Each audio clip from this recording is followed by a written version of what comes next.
Good evening. I'm Eileen Campbell. I'm the Assistant Vice President for Advanced Practice Providers and Licensed Independent Practitioners at Cooper University Healthcare. It's my pleasure to welcome you to our Women in Medicine panel presentation. Tonight, we will be discussing challenges for women during the COVID-19 pandemic. I'd like to thank our Women in Medicine Board, Dr. Kate Ginty, Dr. Robin Perry, Dr. Lisa Reed, and Dr. Kim Rosengarten, as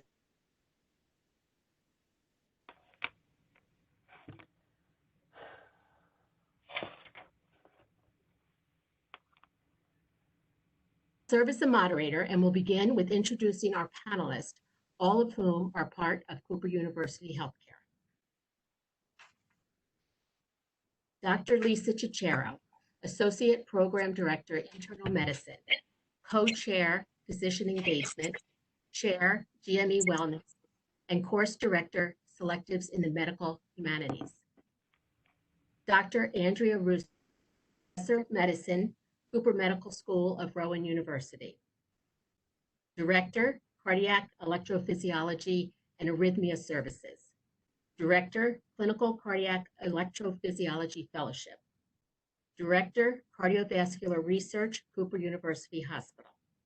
Immediate past president of the Heart Rhythm Society. Ella Hawk, nurse practitioner, thoracic surgery, and Lieutenant Commander Select, United States Navy. Danielle Goldglance Lance, cardiac sonographer. Dr. Meena Kandawal, professor YN, Division of Maternal Fetal Medicine at Cooper Medical School of Rowan University. Director of Research for the Department of OBGYN. Director of Grand Rounds for the Department of OBGYN. Course Director for the Weeks on Wards program for the first and second year medical students at CMSRU. Each panelist will have approximately 10 minutes for discussion. You may enter questions into the chat line via the WebEx throughout the presentation, and then we'll take time at the end of the presentation to go through those questions as well as take live questions. You all have been muted, and we ask that you remain so until our Q&A period. We'll begin with Dr. Cicero, who has a leadership role in another event this evening, so we'll be leaving early. Dr. Cicero. Hi. Hi, welcome. Thank you for having me. Caring for patients with COVID-19 presented many new challenges. And in addition to these challenges, you were pregnant during this pandemic. Talk about the unique perspective of an expectant mother working as a physician on the COVID service and how that impacted you.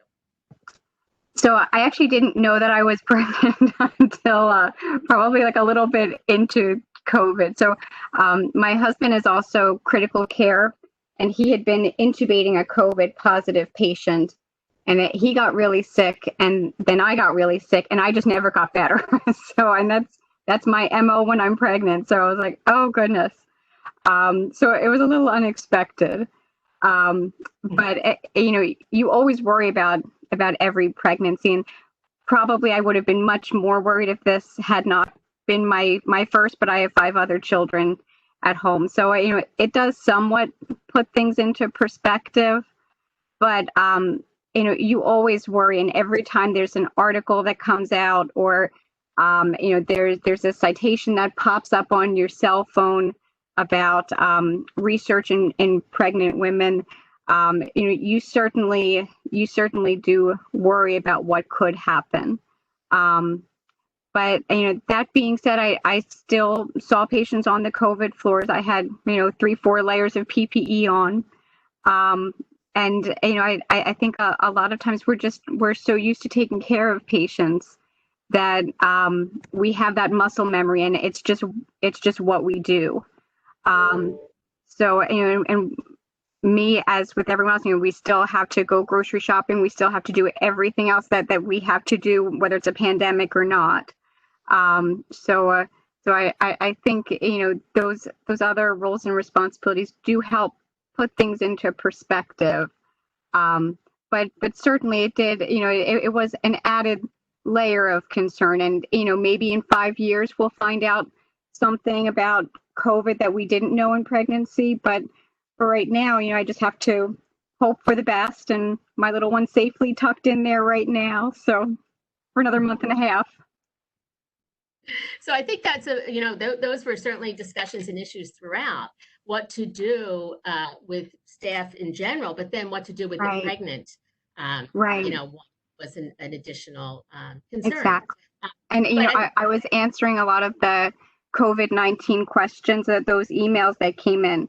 And there were a lot of questions from other pregnant women. And I never said that I was pregnant, but I was trying to calm them as well when I was responding. So it's an interesting position to be in. And you raised a good point too of the layers of PPE. I mean, having the protection obviously is exactly the right thing to do. Right, So right. And I think Cooper did a great job offering that protection to everyone and sending forth a very calm and consistent message. So I think that helps. mm-hmm. So as you mentioned, outside of work, you're married to a critical care physician and you have 5 children at home. Mm-hmm. So as the pandemic hit, the schools closed simultaneously. So Yeah. tell us how you managed to homeschool your children and keep everyone on track while still working in the hospital. So that was hard. And I know there are people with more children than me, but I had 3 out of my 5 were in school and remote. And fortunately, we as physicians have the means to hire additional help. So I had to hire an additional nanny to help with the homeschooling and the video, but that still doesn't mean that you're still the mom. And so a lot of it still falls on you, and the 7 different online platforms and finishing up the homework. A lot of that pressure, for better or for worse, will fall on the mom. So if there's something not completed, we're usually the ones that will get the emails. But I do think there's a lot of stress from parenting that also comes from unrealistic pressures. And before the pandemic, I think it's very easy to get sucked into the myth that more is better. And my kids, as with many others, I'm sure, were involved in a lot of different activities. And the one thing that I think the pandemic kind of forced on us was a certain type of calm. I know the kids can't go out to their violin and their soccer and their piano lessons. And I think in a way, my kids were actually kind of relieved. They kind of liked, I think, not having those additional activities. So probably going forward, I'll pare back some of what they were doing, because probably not all of it is needed. And I was trying to tell myself that like even if they weren't getting a stellar education at home, there were Einstein didn't have Kumon and online learning. And I was talking with some of my my Lebanese colleagues, and they were recounting about during the war, they would often be pulled out of school and there was no online learning. They would be sheltered in their home, and they're brilliant. So there's we focus a lot on some of the particulars about the educational system, and there's a lot that can be learned not just from the traditional structure. Right now, I'm fortunate that, knock on wood, they're in school in person right now. We'll see how long that lasts. But I think the whole thing has also been extremely humbling because we do all have the means to support additional help for our students. And you hear these stories about whether it's from medical assistants or cashiers or just people who don't have the means to do what we do and what they have to do to balance education. And sometimes their kids might not be supervised all the time, and that layer of stress is something that we're so fortunate to not have as physicians. And so I'm continually humbled by what other people have to do.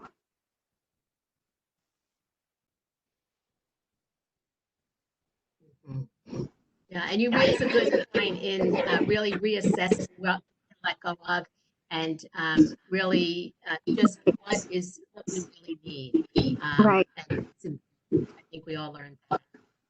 So, in a final question, during this pandemic, we've seen a common theme around anxiety about bringing COVID home to our family and loved ones. Mm. Can you tell us what your cleaning protocol was when Yeah. you were leaving a shift on the hospital? Getting home? Yeah. So my parents live separate from me, so I might have done things differently if my parents lived with me, but there were certainly times I was wearing scrubs all the time. There were certainly times that I couldn't fend off my little ones, and like they would like tackle me when I came home, and I'm thinking like, oh, am I covered in COVID? Or um but I certainly tried to manage things as best I could. I was not quite as fanatical as some. I know some people are super careful and will wipe down things from the grocery store. I was probably more middle of the road. So, I mean, we always take off our shoes when we come home. We're, all the scrubs go into the wash right away. But again, like sometimes the kids are crawling on you first. So, you do what you can, but again, you have to let go a little bit and not really sweat it too much if things aren't perfect. Mhm. Right. Well, thank you very much, Dr. Chichero, for sharing your stories and your insight. So, Dr. Russo, in addition to your leadership role at Cooper, you also served as the president for the Heart Rhythm Society and was planning the annual scientific.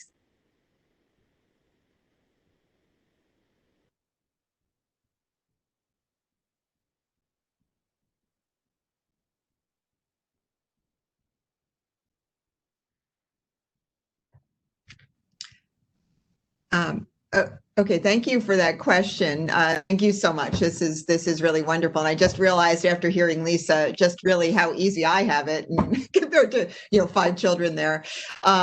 So just for people who aren't really familiar, the Heart Rhythm Society is an organization, international professional society for healthcare professionals who specialize in the care of patients who have abnormal heart rhythms or heart rhythm disorders. And we, one of our biggest roles is to provide ongoing education for arrhythmia care to physicians and allied professionals and the like, and also some patient education. So we have over 7,000 members, 70 countries have members, and as president, one of my roles was to establish and promote collaboration among different societies, throughout the world. And typically, this is what I did. I did a lot of travel for the first 9 months of my presidency, and one of our biggest events, and it is this annual scientific sessions that are held in May of every year.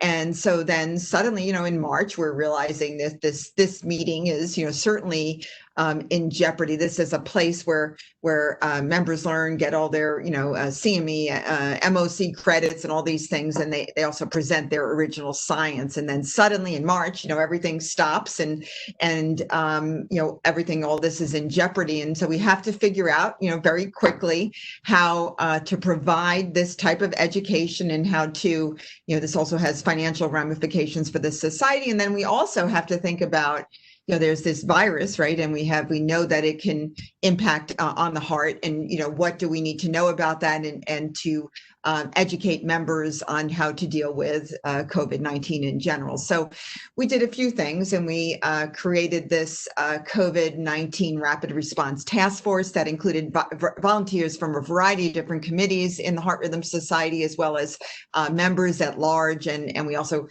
created this website, this COVID-19 Challenges and Solutions website, where we were able to curate information as it was coming out, real time, just about real time during the crisis. So, it was definitely a very challenging time. It really kind of, changed the flavor of what I was doing, as representing the Heart Rhythm Society.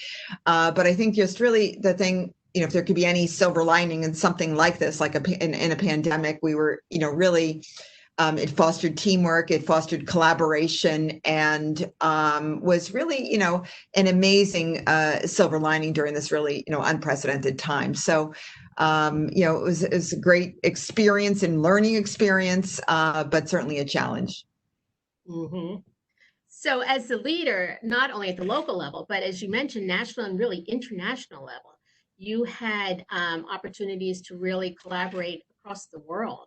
What were your greatest achievements and what was the key to those successes in that? Yeah, so I think the biggest thing and the thing I take away from the experience was really working, getting to know individuals from a variety of different cultures. So just and we speak a common language, and that's electrophysiology. But really, I think the key to success there was resilience during this time period, but flexibility and collaboration and working together to be successful, and still provide the education, provide information to members, and also just try to help our members figure out how to stay safe in an environment where you're exposed closely to patients. And so what was also a challenge is how do we take care of these patients? We're not seeing them face to face in the office. And I think one of the things that electrophysiology it has as an advantage, we were already kind of set up for some electronic transmissions. We have even wearable devices, and we were utilizing them more readily. We had a good amount of advocacy efforts already in place, and this just really enhanced advocacy to allow, and actually there was some rapid FDA allowance of use of some of these devices for arrhythmia monitoring, measuring QT intervals and things like that. So I certainly learned a lot during the pandemic, but I think that the biggest take-home message for me was just how amazing people work together to share their experiences on the front line. Mm-hmm. And really bringing that together to bring that critical information to the providers that needed it. Mm-hmm. During this unprecedented time, you published 3 articles which provided guidance on how to care for patients with COVID-19. How were you able to expedite that process so that others had access to this vitally important information? Yeah. I mean, 3 publications in a short amount of time is pretty remarkable. In just a few months, just within 2 or 3 months, it was really amazing. And I think the key, I didn't do it alone, obviously, but we initially did a document when we realized no one knew what to do, what kind of EP procedures are considered urgent, what kind of things do we need to postpone, and then how do we take care, how do we protect our members, our physicians and other healthcare professionals from getting sick. And so we put out an initial document rapidly. In that regard, we did a rebooting document. So when things were getting a little better, like how do we start to ease back in? And because there's resource allocation, obviously PPE, but also, even our anesthesia support, they're being repurposed in the ICU. And then the third document was on arrhythmia monitoring, how to monitor for arrhythmias and even QT interval. We usually bring them to the office to get an EKG, but that provides exposure to the technician and to also to the patient. So we had to find other ways. So I think that the resilience, the hard work, the staff. There's staff members from the Heart Rhythm Society and from the journals. The journals were amazing. I don't, for people who have submitted to a journal, it could take a really long time to get something reviewed, but everyone was on, full time, get this information out, let's review it. If it's nights, weekends, working really hard. So it was really, it's a team effort.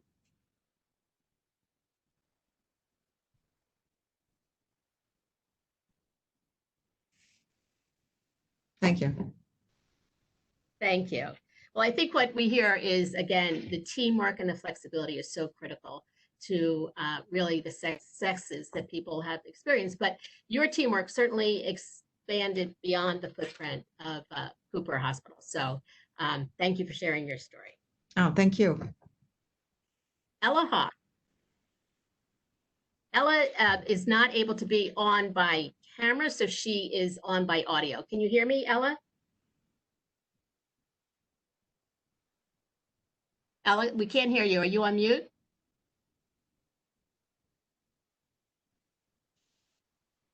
Okay. Maybe we can check with Ella, and I'll move on and we'll come back to Ella. Okay. So Danielle, can you hear me, Danielle? I can. Hey, great. Thanks for being with us tonight, Danielle. Thank you for having me. During COVID, sure. During COVID, you provided direct patient care, performing cardiac 9 children at home. How were you able to make work a priority? So I was very lucky to have a supporting family during all of this. And I was also thankful that I had older children that were there to take care of the younger ones. I wasn't able to bring in a nanny or anything like that to help me with the kids. So it was really like we all had to band together and try to do this. I have a really close team at work, and we really were making sure that we all took equal care of COVID patients. Like if one person had 4 COVID patients, the next person had 4 COVID patients. We were all going to get equally as exposed. Nobody was going to take more than another. And I was really lucky to have all of them during all of it. So you had teamwork going on at work as well as at home, it sounds like, to get through. Yes. Again, the common team. Absolutely. We all had to do it together. Yeah, that's the way we get it done, for sure. Yeah. What was your greatest fear or challenge during this time? I had a lot of fears and a lot of challenges. As far as kids in school, my challenges were trying to make sure that they got their schoolwork done. Some of the younger kids needed my help, which I couldn't help them because I was at work. So I would have to do that when I got home after hours. We were working till, 8, 9 o'clock at night on schoolwork. I had fear of getting sick. I had fear of bringing it home to my children and my children getting sick. When COVID first started and we had to start wearing masks, that was a fear. It was, it felt funny having to have a mask on your face all day. And we all felt like we had brain fog. Like, I can't think straight. I'm in a mask all day. And then it changed from a mask to a mask and an N95 and a shield. It was just constantly changing the rules and trying to adapt to it, knowing that we were going in with direct contact with the COVID patients. That, again, was a very common theme, the fear of the unknown. And really, we didn't know what to expect. As you mentioned, things changed by the day, if not by the hour. Yeah. And trying to be comfortable with the unknown was certainly a challenge through this. Yeah. So during this time, one of your coworkers contracted COVID-19. How did you and your team cope with that? So we actually had 4 coworkers contracted COVID-19 over the last 6 months, but the first one was the hardest. I remember my manager called all of us on a group FaceTime call, and which was odd because she doesn't usually do that.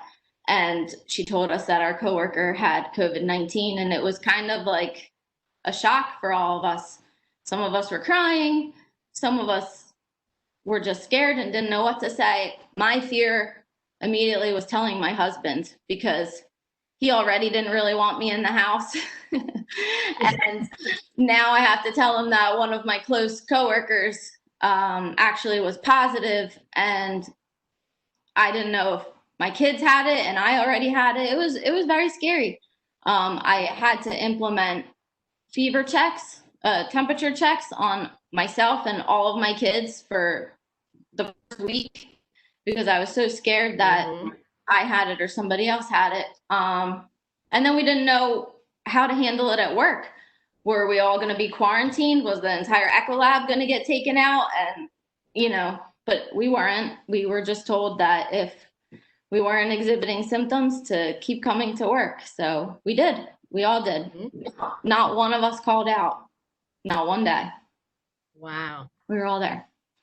Incredible. Yeah. Really incredible. I mean, you really speak to how teamwork really allows you and all of us to do the extraordinary work. So kudos to you and your team. Thank you. Great job. So as initially work was a priority, and now as the new school year starts, how have your priorities changed? So initially when this all started, I was in the mindset that they'll catch up. When the new school year starts, we'll be back to normal and everybody will catch up. And I told my kids, try your best. I'm not going to get upset with you, whatever your grades are. I just need you to try. And now that we're kind of still in it with another school year here, I have to change my tune. So my focus has changed. I have had to cut my hours at work to be home more with my children because, again, I don't have anybody to help me, tutoring or helping with the kids. So I've taken off more time from work to work with the smaller ones. And I actually had to enroll my youngest in a private school because in my town we're hybrid, which is 2 half days a week, and the rest of the time the kids are online. So being that he missed last year, he's in kindergarten, and 2 half days are not going to catch him up to learning his letters and being able to read for first grade. So I am investing money into him being in a private school, which amazingly he goes 5 days a week full time. And he's doing great and he loves it. And the teachers are great there. And, my kids at home are absolutely in love with the 2 half days that they're in school and they can't wait to go every time. And I'm just hoping that we get back to normal with the school week as soon as possible. Right. Well, thank you so much, Danielle. You really do an incredible job balancing your worlds, and we appreciate your time tonight. Thank you. Thank you. So we're going to be a little here, and I am going to turn my computer over to Ella Hawk to share because it's better that you can see her speaking than hear me with the questions. So one moment here.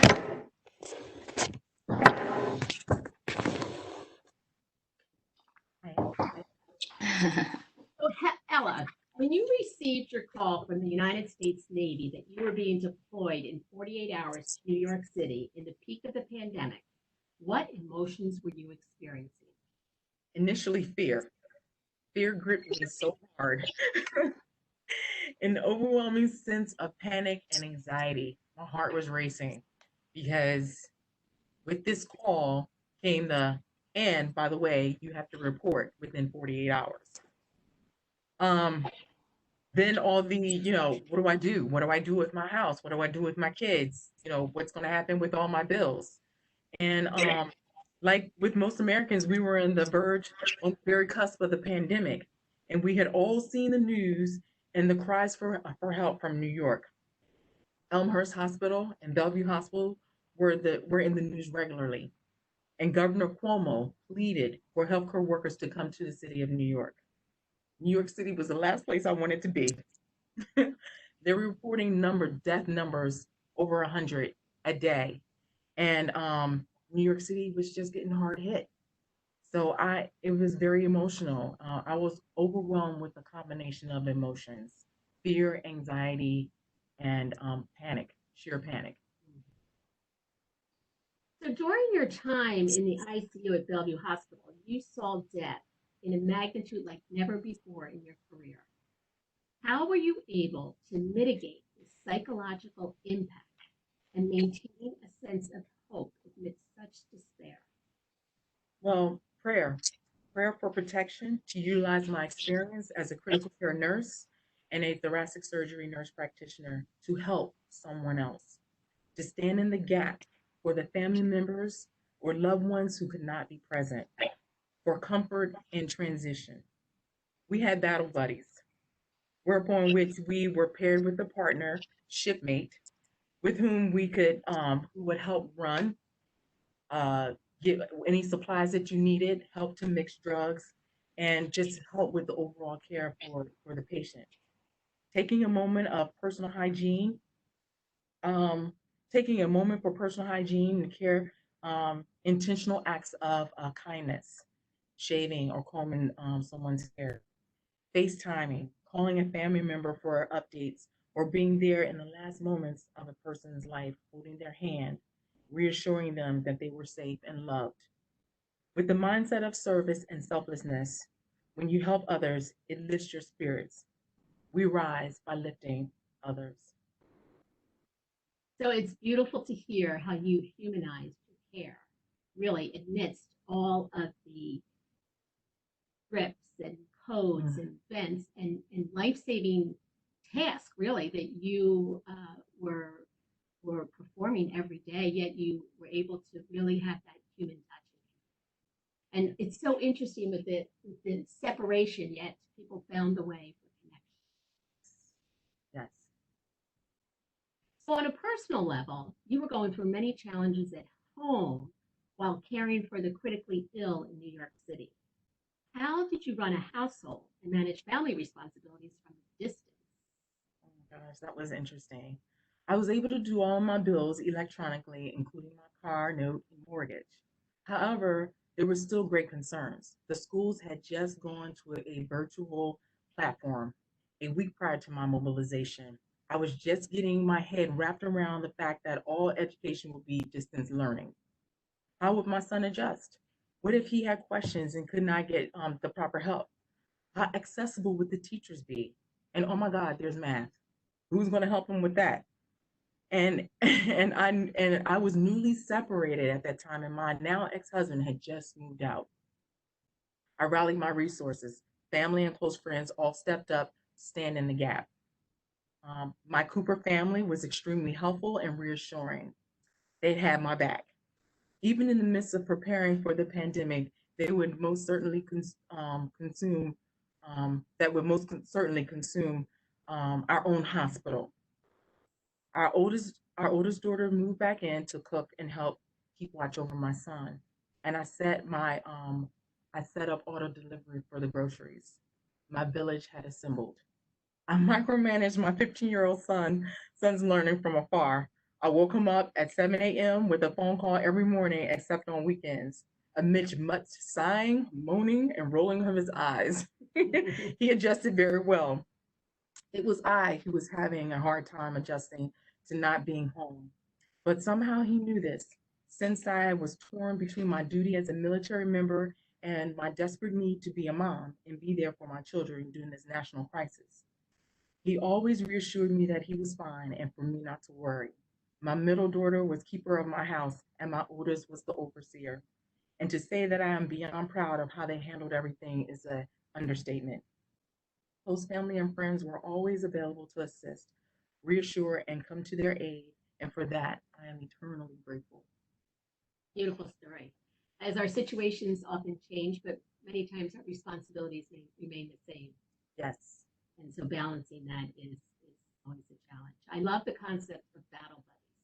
And I Yes. think that's something that we should really all have in life, Oh not my goodness, just yes. at work. Yes, yes. It's a great concept. Ella, thank you. Your resiliency is truly inspirational. And thank you for sharing your story and thank you for your service. Pleasure to serve. I want to just give a standing ovation to Ella. She was amazing. Thank you. She is amazing. Thank you so much. So, Dr. Kandawal, the birth of a child is often a time of great joy and excitement. During COVID-19, this experience was at times overshadowed with conflict for the patients, the families, and the healthcare team. What challenges did you face and how did you manage that conflict?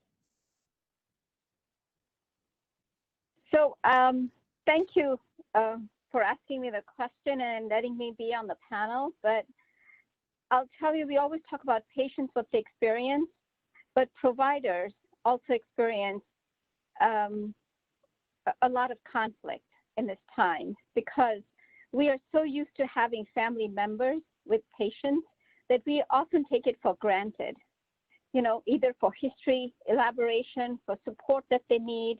And when they're missing, you know, there is a huge void. And we were very fortunate that our department rallied to allow at least one member for a patient in labor. So at least when a woman was in labor, she could have her significant other. So it was only one person. There were the disappointments when their parents couldn't be there, where they couldn't hear the baby cry, or hold the baby, or even when we had high-risk patients who were admitted to the floor, who were admitted because they were in preterm labor, and the women were scared, but they couldn't have their partner in the room. We had to provide the support. The nurses provided the support to these patients. It was very emotionally taxing to go home with all this emotional burden that the patients were feeling. And I know we all, on an intellectual level, understand why we had to implement those restrictions, and yet, for patient and staff safety, but on an emotional level, very difficult. You're absolutely right, Eileen. I think everybody understood the reason it was done. I think the staff, it was really for patient and staff safety, really. And everybody, the patients understood that, we understood that. So they didn't complain, but you still felt the emotional burden. Sure, because now you're providing not only the medical care, but also obviously the emotional care and the piece of what the family was not able to provide. Mm-hmm. So tell me, how does your experience as a woman and a mother impact your practice as a physician? So there's good and bad parts to it. I'll tell you the good part first. As a mother, my kids were home. So I have grown-up kids who one is married and all, they're working. And so it was so wonderful to have them home. The bad part is there was a lot of cooking and a lot of shopping.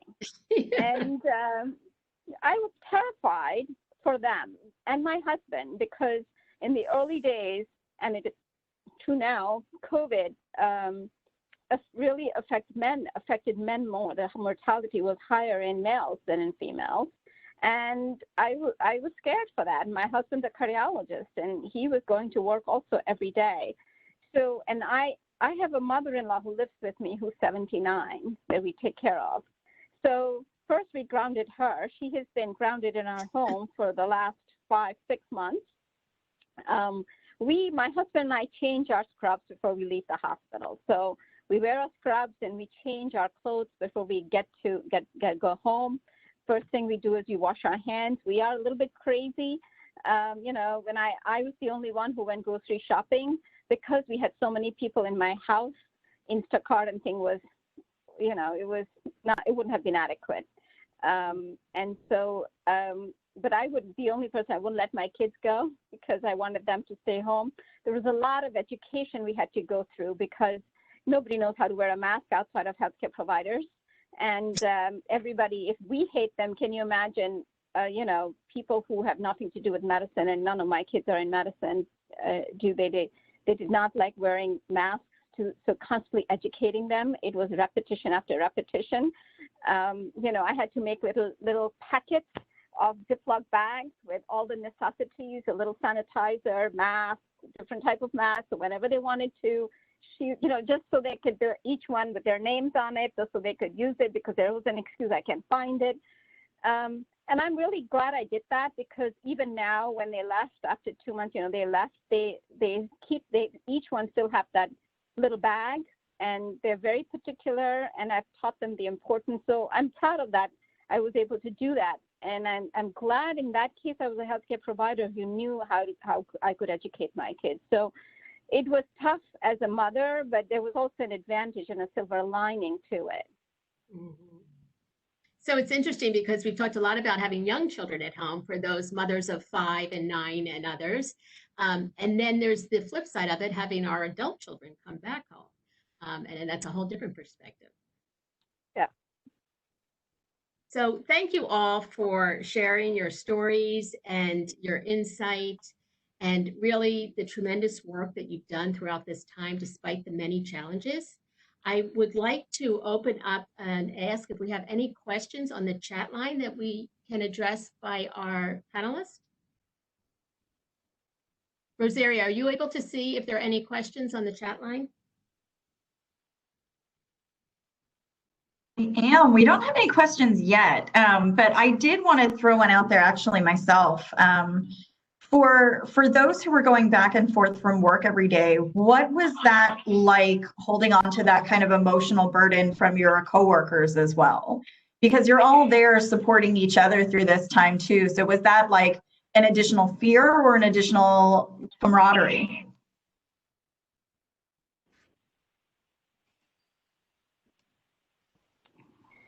I I can comment. Yeah. Go ahead, Andrea, and I can No, go. no, I actually think there's definitely a camaraderie, although we did intentionally try not to have all of us that did the same thing in the same place, because if one person got sick, then we wouldn't be able to provide that service necessarily. So we did intentionally, even with our fellows, split them up and had one home and one here. But I think it created a camaraderie of a different level among us here. And, we were fortunate that no one that we know of got, sick in our group. But it was, it was an interesting time. Yeah, I would agree. A lot of the hospitalists also helped out the critical care team because they were so overburdened. So we were covering the NQ. And so I think just knowing that someone else has your back and someone else is going to step in it really bolsters your spirit. And we noticed with the residents too, because a lot of the residents were put into different roles, and the feedback that we got by and large was that people really enjoyed it, because walking in someone else's shoes and seeing what another service even just goes through on a regular basis was very, very eye-opening. I mean, it was even something that we had talked about trying to keep, like having an elective going forward where, someone who is in OBGYN could just do an elective in psychiatry, or, or just, pick something that's completely outside of their comfort zone, but, be able to work with colleagues one-on-one, much as when they were a medical student. So I think a lot of people found it very rewarding in that way. I have to give you an example of an experience we had. I think there were very initial, especially early on in the COVID time, there was some people very cool and calm, others had intense fear, to the point of panic. So I think our hospital administration dealt with all of them pretty well. I think standardizing and talking frequently, and the 5 to 5 where everybody knew, transparency was extremely helpful in that regard.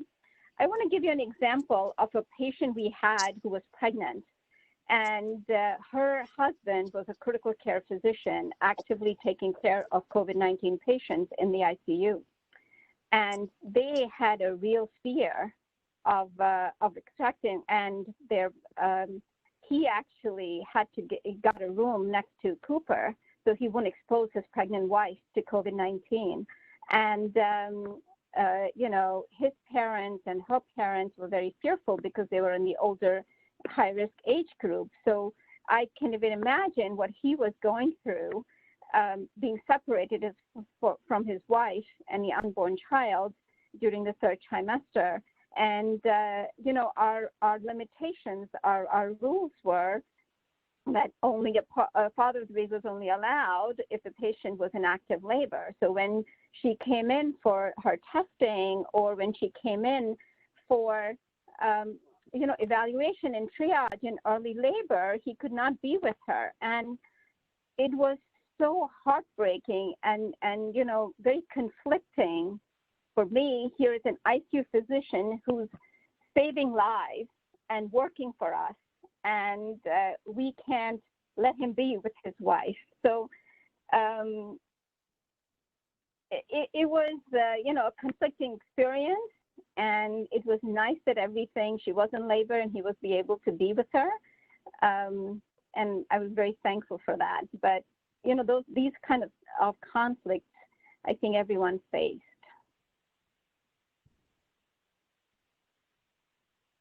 Yeah, those I think were very difficult decisions. I know we had a committee for visitor restriction, and the members of the committee had a very difficult time with that work because it was so emotionally charged.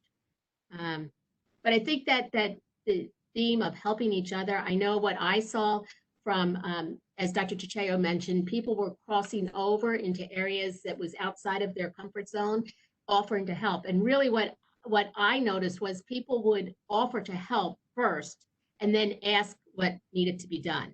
So they were really offering help with no idea of what was going to be asked of them. And I think that really speaks to the teamwork that we saw here at Cooper. And as many of you have mentioned, how that teamwork was really what not only helped our coworkers, but also filled ourselves up and rejuvenated our gas tank, if you will, to allow us to continue to work. Are there any questions that anyone in the audience would like to ask anyone on the panel? You can unmute your phone and ask a question.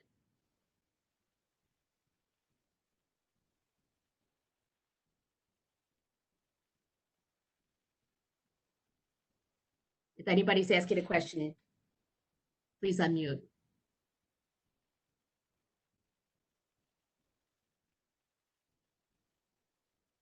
Okay, hearing none. Would anybody on the panel like to make any comments or any questions for the other panelists?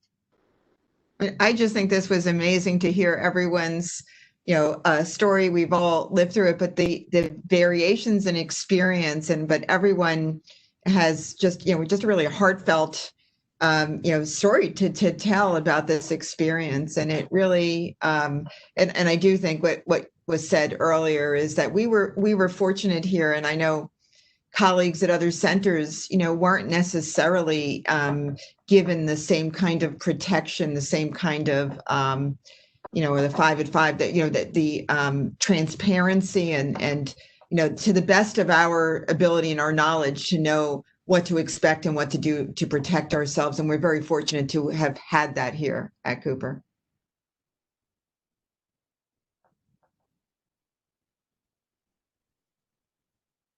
Well, I think we really heard, as Dr. Russo said, some really heartfelt stories with themes of teamwork and flexibility, resilience, fear, hope, and really making that human connection despite the distancing that we really are forced to experience during this pandemic. So I would really like to thank everyone for your time tonight, for being here to hear these stories. And I hope that you leave maybe learning something new or being reminded of the extraordinary work that women in medicine do every day. Thank you so much. Thank you. Thank you, Eileen. Thank you. Good night. Good night. Be safe.